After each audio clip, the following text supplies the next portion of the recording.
I'm calling for an immediate vote of no confidence in your leadership. My words hung in the air like a physical force. 14 pairs of eyes darted between Victoria and me, the tension in the boardroom thick enough to cut. Victoria's perfectly composed smile froze on her face. You can't do that. Her voice cracked, betraying the panic behind her polished exterior. It wasn't supposed to happen this way. 3 years of careful observation, of playing the invisible analyst, all leading to this explosive moment. My father's gold fountain pen weighed heavily in my hand as I faced down the woman who had nearly destroyed everything my family had built. Actually, Robert from legal interjected, sliding a document toward Victoria. According to company bylaws, she can. I am Eve Montgomery, 47 years old, and until yesterday, I was nobody. Just Eve Daniels, a mid-level analyst who asked too many questions. Today, I'm reclaiming my birthright. Victoria's face drained of color. Eve, as in Eve Montgomery? Flashback, 3 years ago. The day we buried my father was unseasonably bright. The sun seemed obscenely cheerful against the black-clad mourners gathered at the cemetery overlooking Lake Michigan. Robert squeezed my shoulder as they lowered the casket. He was so proud of you, he whispered. I nodded, unable to speak. Robert had been my father's closest friend since college, practically an uncle to me. He knew better than anyone the weight now settling on my shoulders. Montgomery Pharmaceuticals wasn't just a company. It was my heritage, my identity. My grandfather had started it in his garage after watching his brother die from inability to afford medication.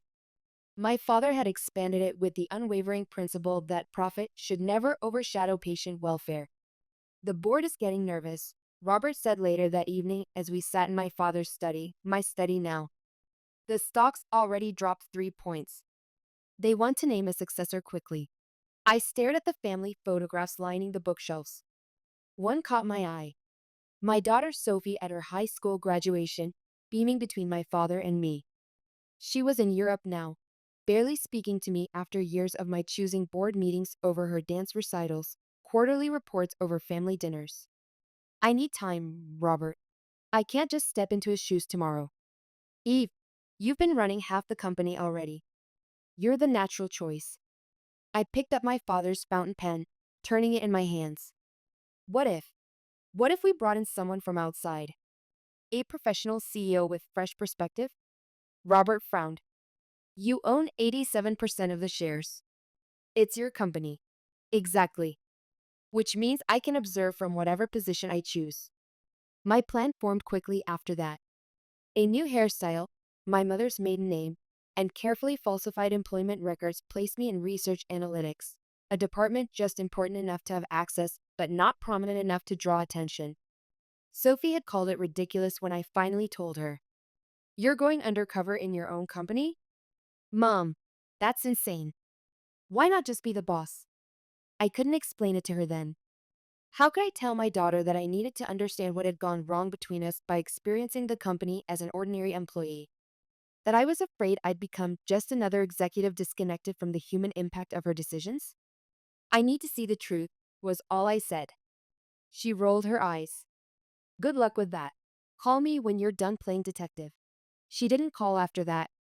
3 years of silence. Public humiliation. You're just dead weight.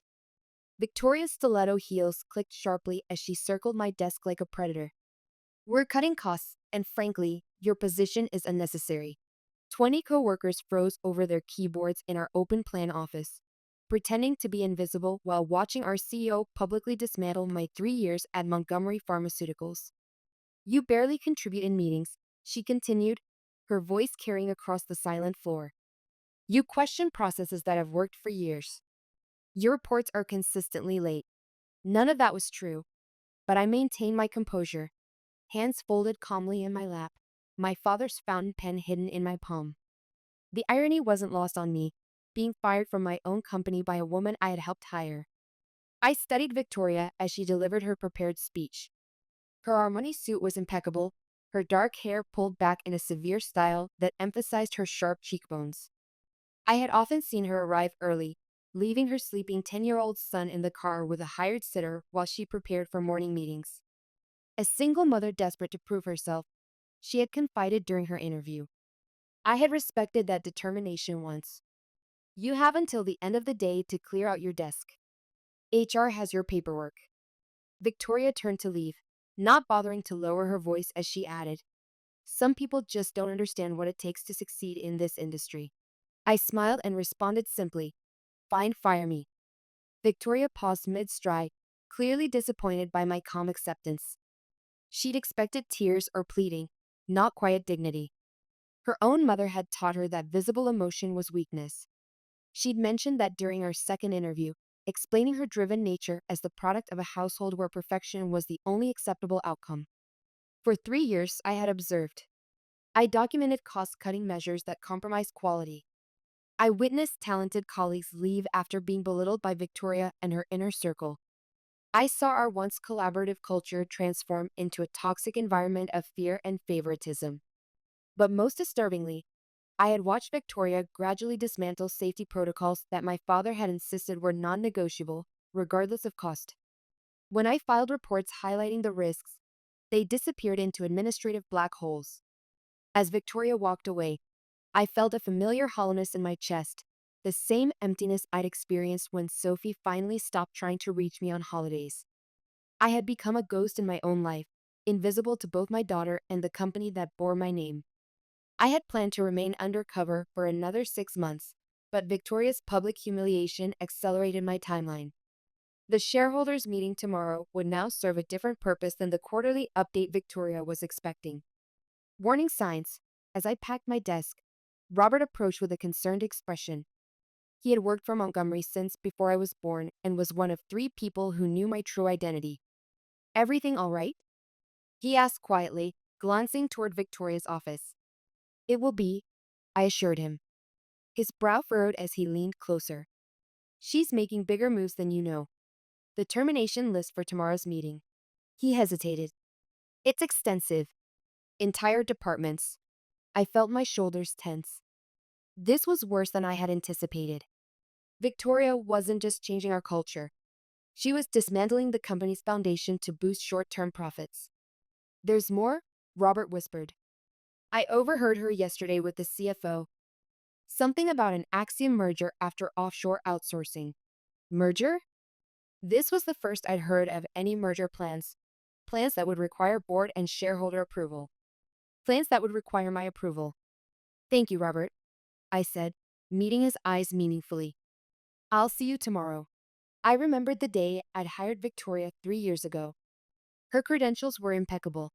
MBA from Stanford, successful leadership positions at 2 major healthcare companies, an impressive record of increasing profitability.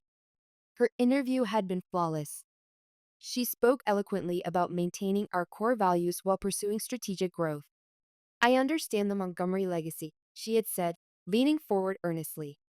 "My own father died because he couldn't afford his heart medication. That's why I want to work for a company with a conscience." I believed her then. The board was smitten. I was cautiously optimistic. Only later did I discover that her father was very much alive, living comfortably in Florida on her generous support. Another carefully crafted lie to secure her position. The first year under Victoria showed promising results. Profits increased by 18%, and we expanded into 2 new therapeutic areas. From my position, however, I noticed concerning trends. Research budgets were quietly being reduced. Longtime employees were being replaced with contractors. Quality control measures were streamlined to the point of risk. In meetings, Victoria presented herself as a visionary leader. She had charisma, intelligence, and an uncanny ability to make difficult decisions sound necessary and forward-thinking. She spoke about strategic realignment and operational efficiency while systematically undermining everything that made Montgomery special. The whistleblower. The morning after my termination, I arrived at my apartment's lobby to find Melissa from Human Resources waiting for me. Her anxious expression suggested this wasn't a friendly visit. "Miss Daniels," she began nervously, "I have your separation agreement." She handed me a thick envelope. "Miss King asked me to personally ensure you understand the confidentiality clauses." I glanced through the document, noting the extensive non-disparagement sections and the pitiful severance offer. 2 weeks' pay in exchange for signing away my right to discuss anything about Montgomery.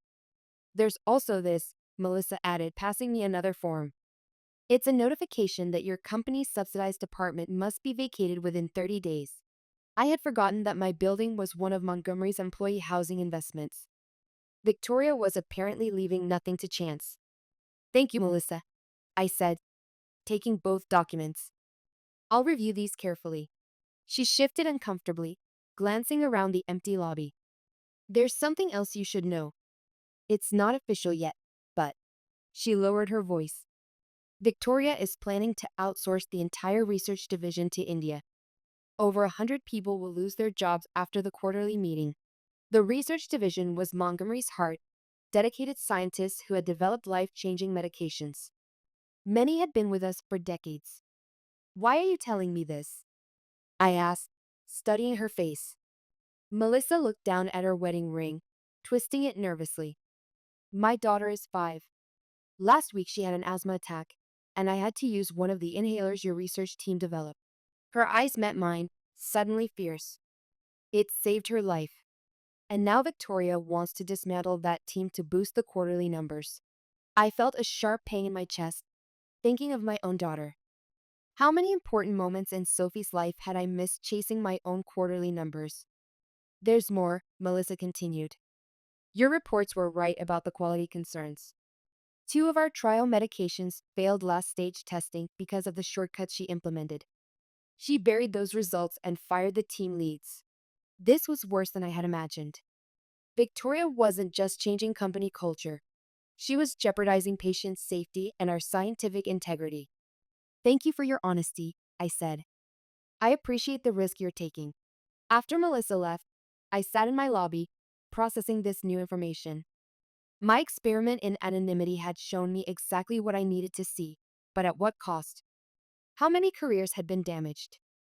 How many patients put at risk? My phone buzzed with a message from Robert. Meeting moved up to 10 a.m. Victoria presenting new strategy to board and key shareholders. Merger announcement expected. She had accelerated the timeline, likely hoping to push through her agenda before any opposition could organize. I checked my watch. It was 8:30 a.m. I had 90 minutes to prepare. Reclaiming identity. In my home office, I pulled up the contingency plan I'd been developing over the past year. It detailed a complete restructuring of leadership, reinvestment in our core values, and protection for the employees who made Montgomery what it was. I had hoped not to need it, but Victoria had forced my hand.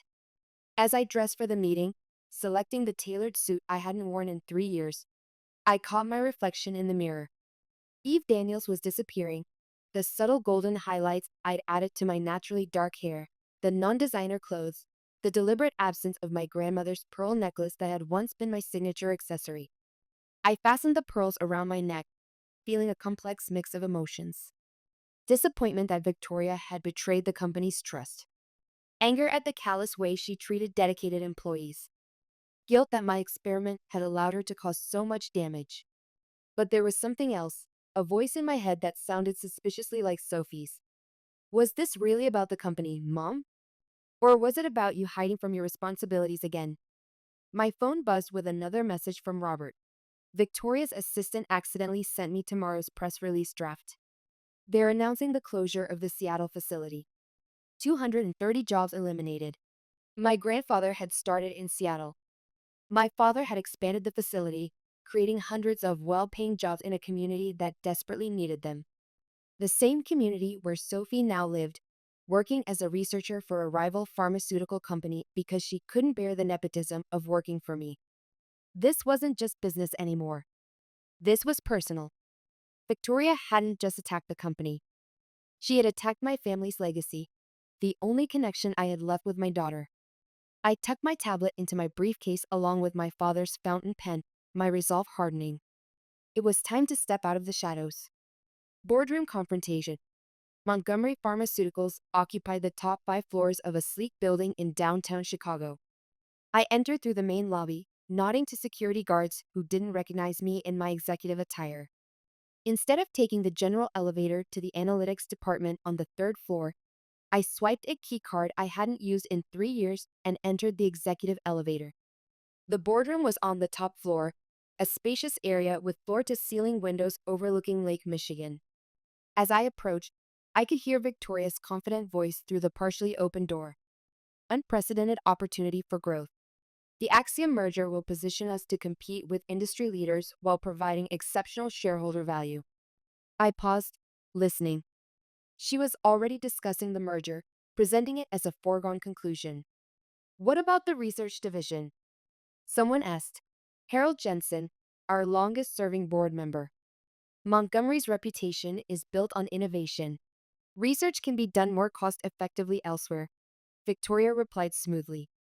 We're trimming unnecessary expenses to maximize our appeal to Axiom.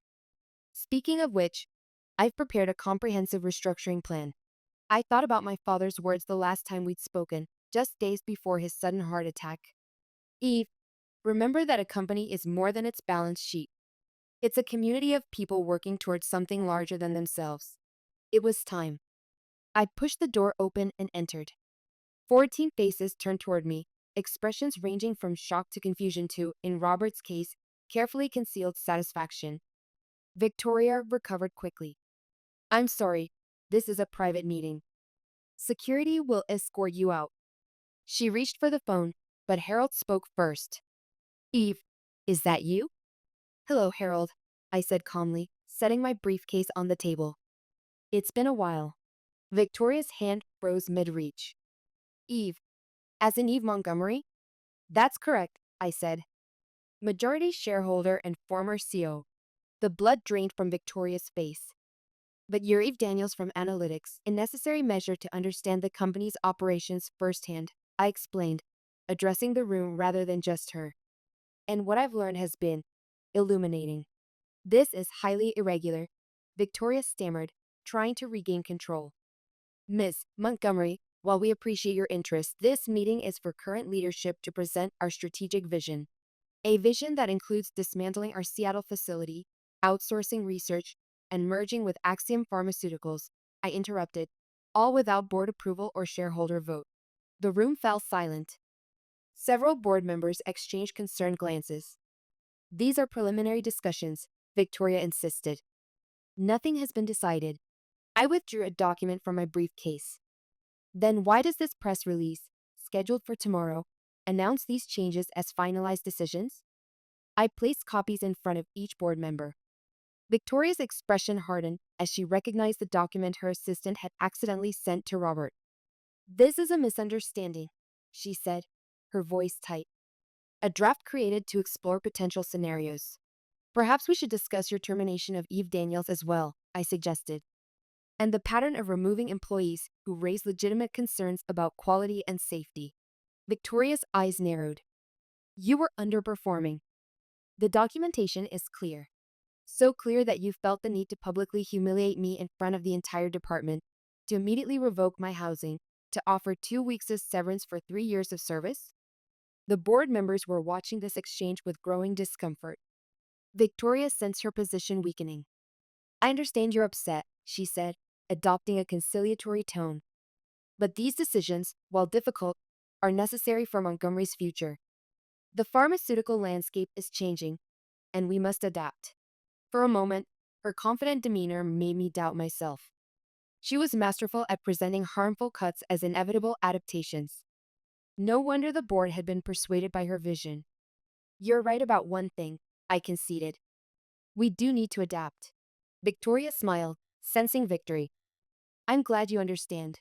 Which is why, I continued, as the majority shareholder of Montgomery Pharmaceuticals, I'm calling for an immediate vote of no confidence in your leadership. The smile froze on Victoria's face. You can't do that. Actually, Robert interjected, sliding a document toward her. According to company bylaws, she can. Victoria's composure cracked. This is absurd. The board appointed me CEO. Only they can remove me. With all due respect, I counted. That's not entirely accurate. I distributed another document to the board members. Article 7, Section 3 of our corporate charter grants the majority shareholder emergency removal powers if the CEO acts contrary to company interests without board approval. The truth emerges. The board members began reviewing the document, heads bowed in concentration. Victoria remained standing, her knuckles white as she gripped the edge of the table. The merger discussions were preliminary, she insisted. Nothing has been signed.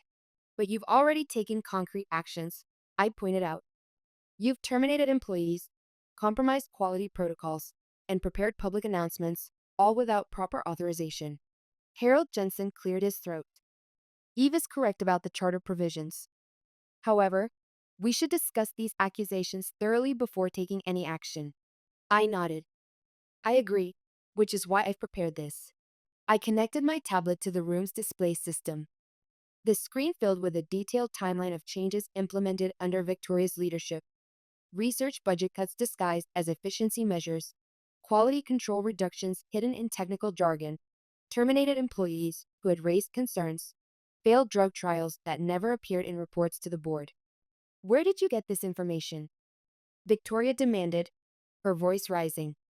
I worked in the company for 3 years, documenting everything, I replied. But what truly concerns me is this. I switched to the next screen. A financial analysis showing how these changes, while boosting short-term profits, had created substantial long-term risks.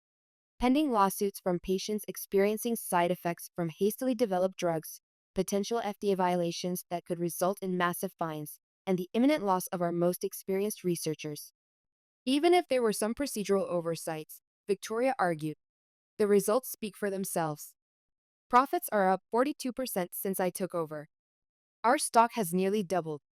At what cost? I challenged, my voice finally betraying emotion. Our reputation for quality, the safety of our patients, the institutional knowledge of employees who built this company? Business requires tough decisions, Victoria said dismissively. Your father understood that, even if you don't. The mention of my father ignited something inside me. My father understood that Montgomery's success was built on integrity and innovation, not cutting corners for quick profits. Victoria smirked. Your father also understood the importance of professional leadership. He specifically requested an experienced CEO take over after his death because he wasn't confident in your abilities. The words hit like a physical blow. Had my father really doubted me? Had he shared those doubts with Victoria? For a moment, I was transported back to Sophie's 16th birthday when I'd arrived late to our celebration dinner, distracted by quarterly reports. The disappointment in her eyes mirrored the doubt I now felt. That's not true. Harold interrupted, his usually calm voice sharp with anger. Robert Montgomery never said any such thing. I was his closest friend on this board, and he was immensely proud of Eve's contributions to this company. Relief flooded through me, followed by renewed determination.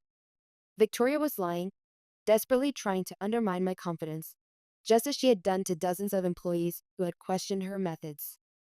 Ms. King, Harold continued, I think it's time you step outside while the board discusses these matters. Victoria's expression hardened.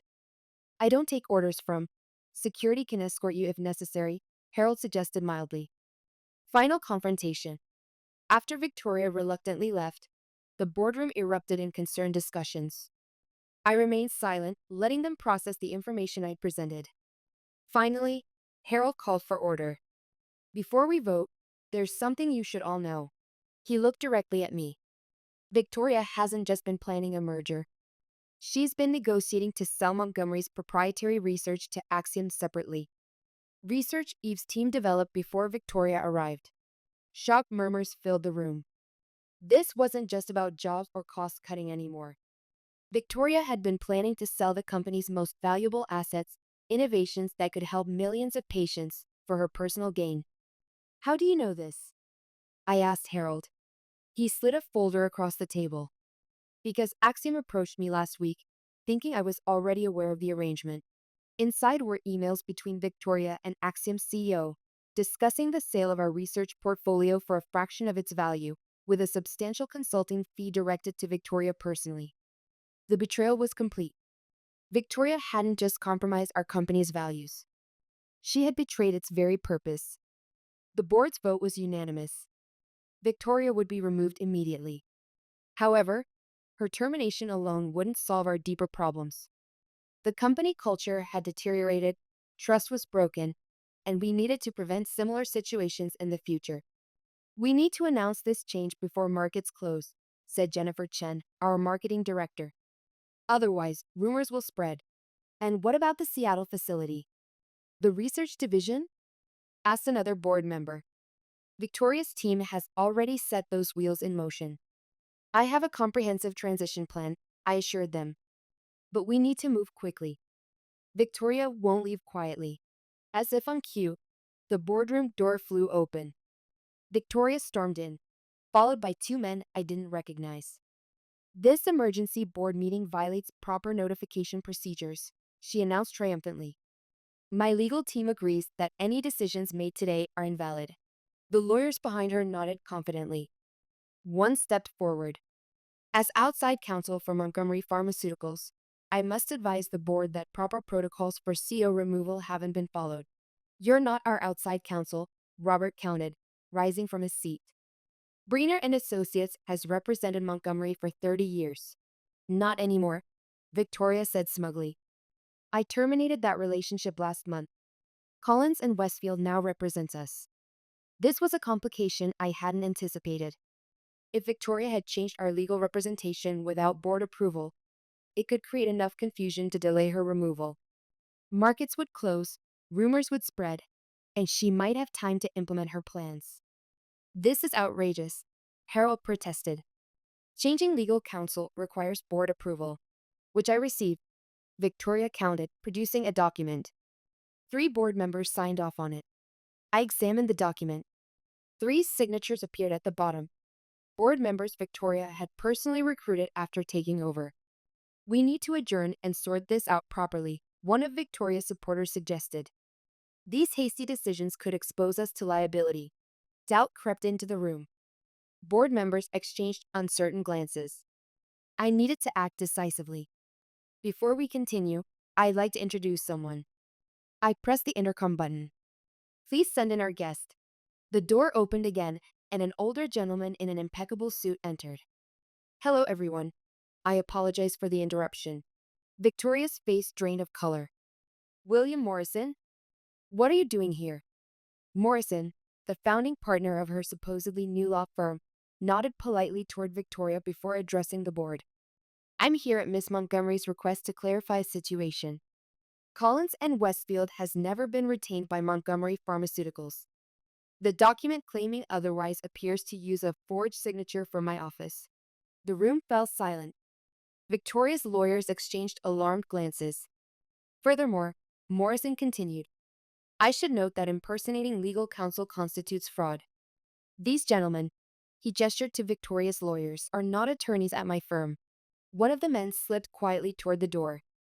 Additionally, Morrison added, I've reviewed the corporate charter Ms. Montgomery provided. Her authority as majority shareholder is quite clear. Victoria's desperate gambit was collapsing, but she had one card left to play. Even if you remove me, she said, turning to the board, you can't undo the agreements already in place. The Seattle closure, the research outsourcing. Those plans are already filed with regulatory bodies. Actually, I interjected, no regulatory filings have been submitted. I checked this morning, and our preliminary agreement with Axiom, she challenged, is subject to board approval, which it never received, Harold added. Victoria's face contorted with fury. You planned this all along, didn't you? Working undercover, gathering information. You set me up. No, Victoria, I replied calmly. You did that yourself when you prioritized short-term profits over our company's integrity. She turned to the 3 board members she had appointed. You need to support me on this. Remember our discussions about your compensation packages after the merger? The implication of improper arrangements hung in the air. 2 of her appointees shifted uncomfortably in their seats. The third, however, straightened his posture. Miss King, are you suggesting we had some sort of personal arrangement regarding the merger? Because that would constitute a serious breach of fiduciary duty. Victoria realized too late that she had implicated herself in yet another ethical violation. Her last support on the board was evaporating. As security arrived to escort Victoria and her fake legal team from the building, I took my seat at the head of the table. The position had been mine all along. I had simply needed to reclaim it. A new beginning. The next morning, I arrived early for the company-wide meeting I had called. The auditorium filled quickly with anxious employees who had heard rumors but knew nothing concrete. My former colleagues from the analytics department did double takes when they saw me at the podium, dressed in executive attire rather than my usual business casual. Victoria had been scheduled to announce the strategic restructuring at this meeting. Instead, she was clearing out her office under security supervision. "Good morning," I began once everyone was seated. "For those who don't know me, I'm Eve Montgomery." A murmur rippled through the crowd. "Some of you knew me as Eve Daniels from the analytics department. That was by design. For the past 3 years, I've worked alongside you, experiencing firsthand the changes in our company culture and operations." I outlined briefly what had transpired: Victoria's removal, the canceled merger, the saved jobs. With each revelation, the tension in the room gradually transformed into cautious relief. Yesterday, Victoria King fired me, calling me dead weight. Today, I want to address what makes someone valuable to Montgomery Pharmaceuticals. I clicked to the first slide of my presentation. Photos of employees from every department, from research scientists to maintenance staff. Value isn't determined by title or salary. It's measured by integrity, dedication, and commitment to our mission: creating affordable, effective medications that improve lives. I paused, looking out at the faces before me, faces that had become familiar over 3 years. I also want to acknowledge a personal lesson I've learned. For too long, I prioritized this company over everything else, including my own family. I lost precious relationships because I couldn't see beyond quarterly results and strategic plans.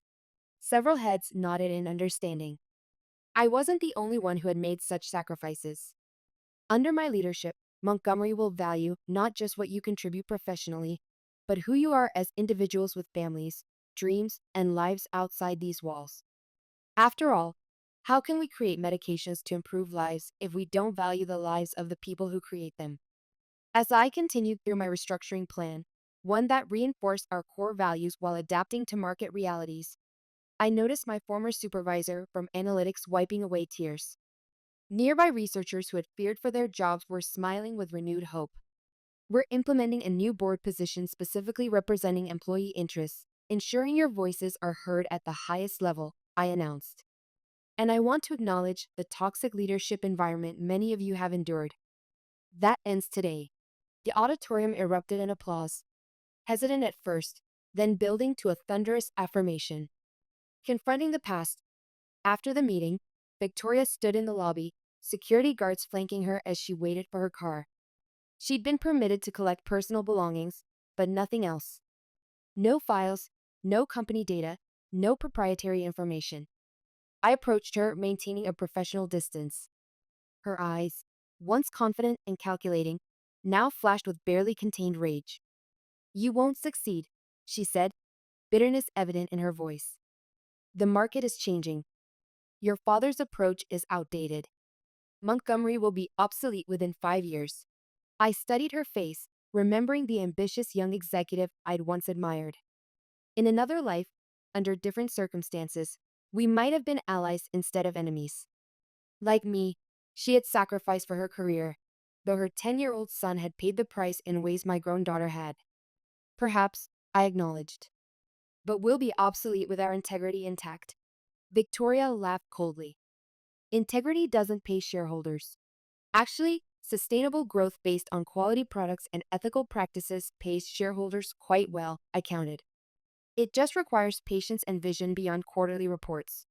Her car arrived, but before leaving, she turned back. "You know, I almost feel sorry for you. You could have learned something from me." I thought of her son, so often left with nannies while Victoria worked late, and of my own daughter Sophie, now a stranger to me after years of similar neglect.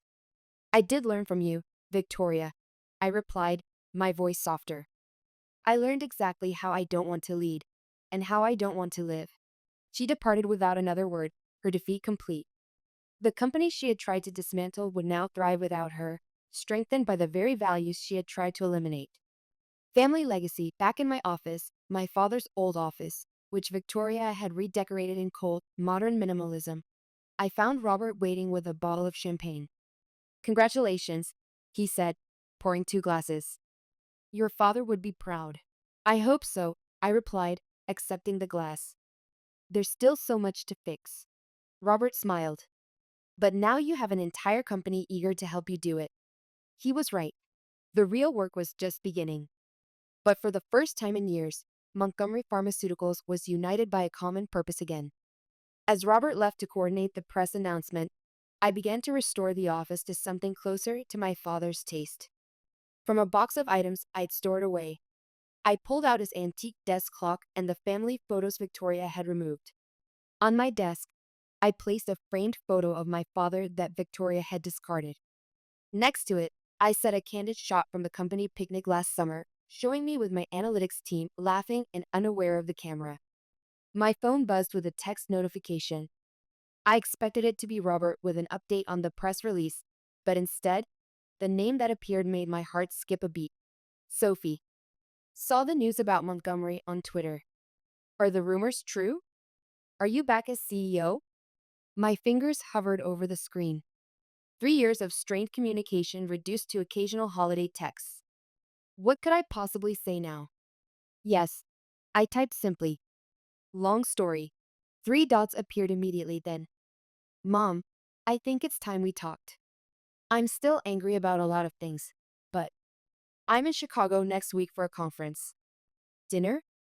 Tears welled in my eyes as I quickly responded. Name the time and place. I'll be there. I set down the phone, my vision blurring as I looked at the 2 photographs side by side. Both images represented parts of my identity. Montgomery, the legacy, and Eve, the colleague and mother. Together, they would guide the company, and me, forward. Robert returned with the press release draft. Noticing my expression, he paused. Everything okay? I smiled through my tears. Better than okay. I raised my glass. To new beginnings. And to the best kind of revenge, Robert added, touching his glass to mine. Success on your own terms. Not just professional success, I said softly. I'm hoping for something more important. I glanced at my phone, where Sophie's message still glowed on the screen. A second chance at what really matters.